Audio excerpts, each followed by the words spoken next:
안녕하세요. 소울직입니다. 오늘은 건축 이야기 5번째 이야기가 될 것 같은데요. 오늘 말씀드릴 그 주제는 골조입니다. 건축 방식을 얘기하는 건데요. 보통 이제 집을 지을 계획이 있으신 분들이 이제 골조 방식을 이제 선택을 하게 되는데, 한국에서는 대부분 철근 콘크리트라는 RC조로 이제 대부분 하게 됩니다. 제가 알기로는 대략 전체 건축물의 한 80% 정도는 이제 RC조가 이제 차지를 하고요. 나머지 20%가 목조 주택, 그 다음에 스틸하우스, 그 다음에 조적식이나 ALC 블럭, 이런 것들로 이제 채워지게 되겠습니다. 제가 말씀드리고 싶은 이제 가장 중요한 요지는, 골조를 선택을 할 때 제가 건축 이야기 첫 번째부터 말씀드렸던 주제는 직영 건축 방식이었잖아요. 근데 이 직영 건축 방식을 할 때 그 RC조로 하는 데는 상당히 그 어려움이 좀 있습니다. 현실적으로. 예를 들어서 직영 건축을 할 때 골조만 해주는 이제 업체를 찾기가 또 쉽지 않고요. 그리고 그렇게만 또 해주는 업체를 만나기가 또 쉽지는 않습니다. 아예 없다는 건 아니고 찾기가 이제 어렵다는 얘기고요.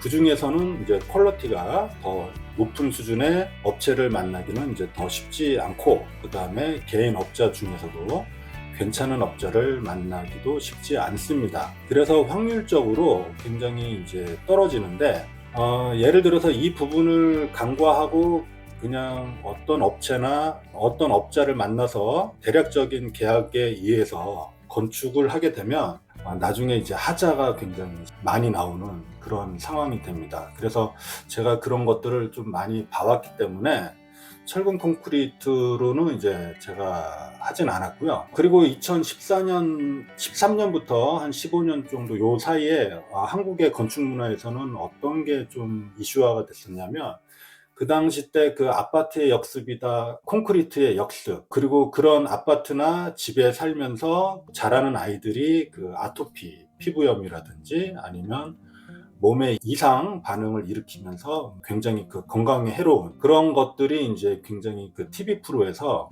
많이 방영이 됐었고, 전반적인 사회적으로도 굉장히 큰 이슈화가 됐었습니다.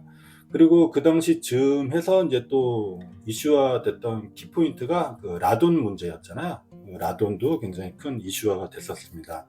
그렇기 때문에 그 친환경 주택에서 사는 것들에 대한 부분이 그때 굉장히 논쟁거리였었는데, 저 역시 그 당시 때 집을 지을 계획이었었기 때문에 저도 그 분위기에 이제 같이 어우러져서 고민을 많이 했던 그 예비 건축주 중에 한 사람이었습니다.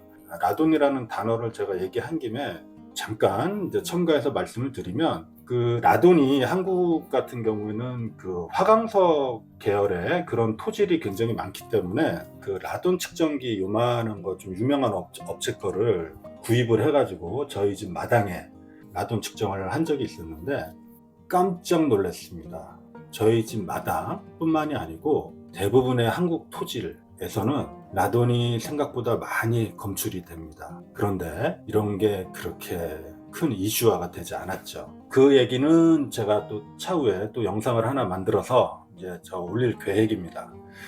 제가 이런 말씀을 드릴 수 있는 거는 예비 건축주나 소비자 입장에서 말씀을 드리는 겁니다. 제가 업자나 아니면 업체 시공 관련된 그런 쪽에서 일을 하는 사람이 아니기 때문에 저도 소비자 입장에서 말씀을 드리는 거고요. 다시 본론으로 돌아와서 이제 골조 얘기인데, 그러면은 철근 콘크리트로 짓게 되면 그 당시 때요, 건강에 해로우니 이거를 좀 대체할 수 있는 친환경적인 주택을 지어야겠다라는 이제 고민을 하게 됐었습니다. 그래서 대안으로 이제 찾아냈던 게 북미식 경량 목조주택이었습니다. 이러한 상황에서 제가 마침 그 당시 때 건축 공부를 이제 하고 있었을 때였는데요. 마침 그 교육이 그 북미식 경량 목조주택으로 하는 교육장에서 이제 제가 교육을 받았었고요. 그래도 조금 더 친밀하게, 조금 수월하게 이제 다가갈 수 있는 부분이 있었습니다. 중요한 얘기를 지금 말씀드리고 싶은 건 뭐냐면, 제가 이제 서두에 직영 건축으로 이제 제가 이제 건축을 할 계획이었잖아요. 그러면 이제 직영 건축 관련해서는 이쪽 그 골조, 목조로 골조를 세울 때는 목수 팀장, 팀원들을 이제 잘 만나야 되는데,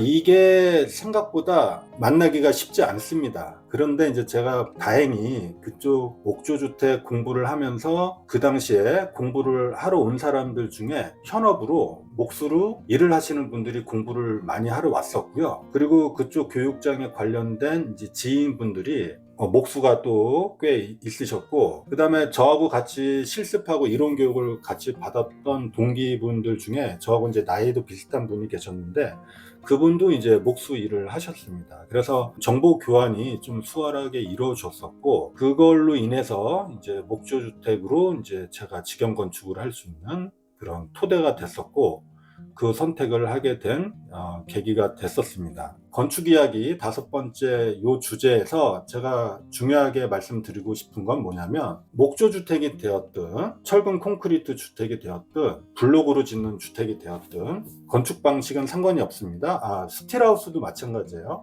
각관에다가 샌드위치 판넬 붙여서 짓는 집도 마찬가지입니다. 제가 참고로 2014년도 그때쯤만 다시 돌아가서 생각을 해보면, 저는 각관에다가 샌드위치 판넬로 짓는 집을 집이라고 생각을 안 하고 저는 창고라고 생각을 했습니다. 그동안 이제 건축 공부를 계속 하다 보니까 각관으로 지으면서 샌드위치 판넬로 붙여도 보안만 잘 하면 괜찮은 주택으로 이제 만들 수 있고 생활할 수 있다라는 것을 알았기 때문에 지금은 이제 선택을 해도 뭐 상관이 없다고 저는 생각을 합니다.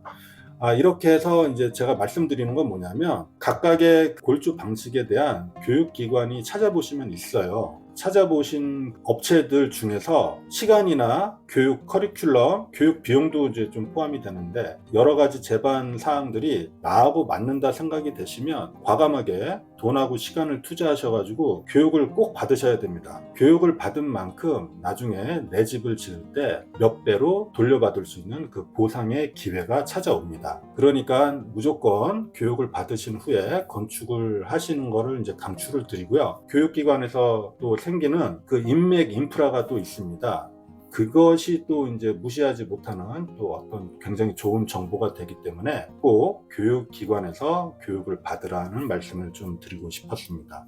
오늘 그 건축 이야기 5번째 이야기 주제는 교육을 꼭 받으면서 직영 건축을 하시라는 말씀을 드리고 싶었습니다. 참고로 지금 제 등 뒤에 뻐꾸기 창이라고 그러죠. 이제 도머 창이 보이는데, 제가 집을 지을 때 이 도머에 대한 로망이 있었어요. 와이프도 마찬가지였고요. 그래서 이제 이 도머를 넣었는데, 가장 큰 중요한 이유는 저희 아이들이 굉장히 그 당시 때 어렸기 때문에, 아이들이 자라면서 아파트처럼 네모난 공간에서 자라는 아이들의 감성하고 이렇게 집안이 그 입체적인 곳에서 자라는 아이들하고 그 EQ하고 감정 관련된 부분에 있어서 굉장히 차이가 많다라는 것을 미국이나 유럽 같은데 의학계나 그런 쪽에서 그 데이터 값이 나온 게 있었더라고요. 그래서 저도 이제 그걸 참고로 해서 우리 아이들한테 좀 이제 감성 지수를 좀 높일 수 있는 그런 집에서 사는 것을 좀 주고 싶어가지고 이렇게 설계를 했었고 이렇게 시공을 했습니다. 지금 10년이 지난 후에도 굉장히 잘한 선택이었다고 지금 생각이 되고요. 여러분들도 집을 지을 계획이 있으시다면 이런 가족 간의 라이프 스타일이 거의 100% 가까이 녹아져 있는 그런 설계를 만드시고 그 설계도를 가지고 친환경 주택을 짓기를 바라는 마음에 말씀을 드립니다. 제가 또 이제 6번째 영상도 이제 또 올려드릴 텐데, 그때는 이제 또 다른 주제로 또 찾아뵙도록 하겠습니다. 네, 지금까지 시청해 주셔서 감사드리고요. 다음에 다른 영상으로 찾아뵙도록 하겠습니다. 감사합니다.